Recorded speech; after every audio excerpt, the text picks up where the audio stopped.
कलादम joint action committee के मुसल्ला जत्थियां दा रावला कोट में सिक्योरिटी फोर्सिस से आम शहरियों ते हमला। आज सुबह कलादम एक्शन कमेटी के मुसल्ला जत्थियां दी मतियाल Meera bus terminal Rawla coat के नेड़े शहरी आबादी उत्ते फायरिंग का मकसद आवाम नूं इश्तियाल दिलाना ते धरने विच जान पैदा करना सी। पुलिस ने सूरत हाल नूं कंट्रोल करन लई पेशकदमी कीती तां मुसल्ला जत्थियां ने पुलिस नूं ऑटोमैटिक हथियारां ते गोला बारूद नाल निशाना भी बनाया। पुलिस की मदद लई तैनात रेंजर्स की नफरी भी अमनो अमान की सूरत हाल नूं कंट्रोल करने लई मौके उत्ते आपड़ गई। कलादम एक्शन कमेटी के मुसल्ला जत्थे ने जदीद हथियारां नाल सीधी फायरिंग ते खुद साख्ता धमाका खेज मवाद बना के भी इस्तेमाल किया। कलादम ज्वाइंट एक्शन कमेटी के मुसल्ला जत्थियां दी फायरिंग नाल रेंजर्स का एक एहलकार शहीद ते एक जख्मी होया। अहम खबर कलादम ज्वाइंट एक्शन कमेटी के मुसल्ला जत्थियां दा रावला कोट विच सिक्योरिटी फोर्सिस ते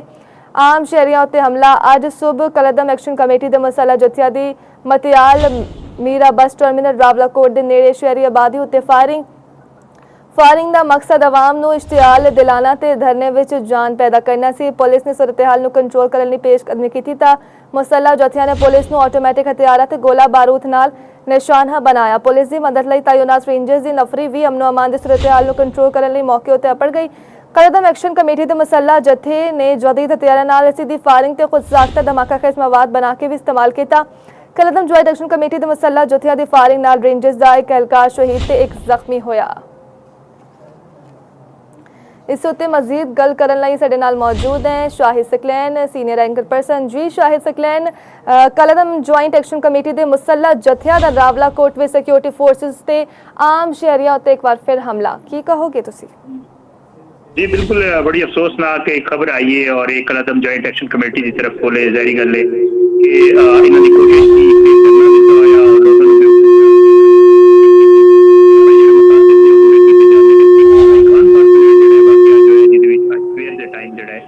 दस्या जा रहा है कि मतियाल मीरा बस टर्मिनल के करीब जोड़ा है वो शहरी आबादी उत्ते फायरिंग की गई और इस फायरिंग का मकसद यह सी कि लोगों को इश्तियाल दिलाया जाए और जो इन्हों का धरना एक जारी है जिदे आले नाल ना कोई खबर आ रही है ना कोई उत्थे कोई लोग इंटरस्ट ले रहे हैं, क्योंकि लोग चाहते हैं कि कश्मीर जोड़ा है वो मामला चलन, कश्मीर कारोबार चले, दुकाना चलनिया चाहिए, बाजार चलने चाहिए और लोगों ने इन्होंने जी हड़ताल और जी इन्होंने कोशिश की थी पहिया जाम की वो भी लोगों ने मुस्तरद कर दी थी और सू वेखण मिले कि लोगों ने बकायदा वीडियो पैगाम जारी किए कि जी असी साडा इन्होंने बाजी से फायरिंग हुई है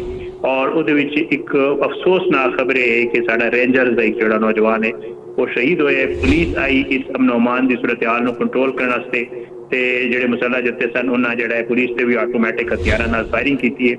और पुलिस की मदद वास्ते फिर रेंजर्स आई है, सारी गल है ते इन्होंने जोड़ा है वो फायरिंग की, सीधी फायरिंग हुई और जोड़ा इन्हों का एक खुद साख्ता इन्होंने कोई धमाका खेज मवाद जोड़ा बनाया सी वो भी इस्तेमाल किया। रेंजर का एक एहलकार जो शहीद हो गया जो कि एक जख्मी हो गया और उन्हें समझ आ रही है कि जी जी कलादम ज्वाइंट एक्शन कमेटी है एक मुनज़म अंदाज से जो रियासती रीट में चैलेंज करने के एजेंडे से कारबंद है और ये जोड़े वाकयात ने कलादम ज्वाइंट एक्शन कमेटी की जी एक नाम निहाद कह रहे हैं कि असी पुरअमन जदोजहद कर रहे हैं उन्होंने भी अशकार कर रही है और ये जो हथियारों का इस्तेमाल है या बारूद का इस्तेमाल है तुहानूं पता है कि जी हुकूमत की रिट होंगी या स्टेट की रिट होंगी उन्हें चैलेंज करने वास्ते खिलाफ जितना कुछ भी किया जाए वो एक संगीन और जानलेवा एक गुजारी गल एक जुर्म भी है और लोगों की जान वास्ते खतरा ही है और आज़ाद जम्मू कश्मीर जो अमन अमान की बहाली ते रियासती रिट चैल करने जो है वो कलादम एक्शन कमेटी के मुसल्ला जत्थां के खिलाफ जो है हुण लग ये रहा है कि जो सिक्योरिटी ऑपरेशन है वो नागुज़ीर हो चुके हैं और इस ऑपरेशन की लोड़ है ये सारा कुछ और लग ये रहा है कि हुण शायद जो एक एक्शन या ऑपरेशन का एक मामला है वो नज़दीक आ गया। शाहिद सकलैन, जदीद हथियारों तो लैस मुसल्ला जत्था सी ते पुलिस उत्ते भी हमला किया गया, रेंजर्स बर वक्त आपड़ गई ते सिचुएशन नूं कंट्रोल कर लिता गया है और दूजा है कि जे हमलावरां दी लिंक्स मुल्क तो बाहर तक जांदे ने। जी बिल्कुल, तुसी वेखिया कि पिछले दिनों कुछ वीडियोज और कुछ ऑडियोज जड़ा है और कुछ कॉल्स लीक हुए सन जड़े कलादम ज्वाइंट एक्शन कमेटी के लोग ने उन्होंने इन चीज़ों वेख के वाजे हो रहा सी कि जी उन्हों का जड़ा मकसद है वो ਕੁਝ ਆਪਣੇ ਮਕਾਸਦ ਹਾਸਿਲ ਕਰਨੇ, ਜਿਹਦੇ ਵਿੱਚ ਉਹਨਾਂ ਦੀ ਕੋਸ਼ਿਸ਼ ਹੈ ਕਿ ਉਹ ਇਨਸਟੇਬਿਲਿਟੀ ਜਿਹੜਾ ਹੈ ਉਹ ਲੈ ਆਈ ਜਾਏ ਉੱਥੇ ਆਪਣਾ ਆਜ਼ਾਦ ਕਸ਼ਮੀਰ ਵਿੱਚ, ਔਰ ਕੋਸ਼ਿਸ਼ ਕੀਤੀ ਜਾਏ ਕਿ ਜਿਹੜੀ ਸਟੇਟ ਦੀ ਰਿਟ ਹੈ ਉਹਨੂੰ ਚੈਲੰਜ ਕੀਤਾ ਜਾਵੇ। ਔਰ ਯਕੀਨੀ ਤੌਰ ਤੇ ਇਹ ਇਕੱਲੇ ਨਹੀਂ ਕਰ ਸਕਦੇ, ਜ਼ਾਹਿਰ ਹੈ ਇਹਨਾਂ ਦੇ ਪਿੱਛੇ ਫੰਡਿੰਗ ਵੀ ਹੋਣੀ, ਔਰ ਇਹਨਾਂ ਦੇ ਪਿੱਛੇ ਜਿਹੜਾ ਹੈ ਉਹ ਇਹਨਾਂ ਦੇ ਸਹੂਲਤਕਾਰੀ ਵੀ ਹੋਣੀ, ਔਰ ਉਹੀ ਚੀਜ਼ਾਂ ਨੇ ਜਿਹੜੇ ਕਿ ਇਸ ਸਾਰੇ ਮਾਮਲੇ ਨੂੰ ਜਿਹੜਾ ਹੈ ਉਹ ਬੜਾਵਾ ਦੇ ਰਹੇ ਨੇ, ਕਿਉਂਕਿ ਇਕੱਲਾ ਕਿਸੇ ਬੰਦੇ ਦਾ ਕੁਝ ਕਰਨਾ ਪੋਸੀਬਲ ਨਹੀਂ ਹੁੰਦਾ।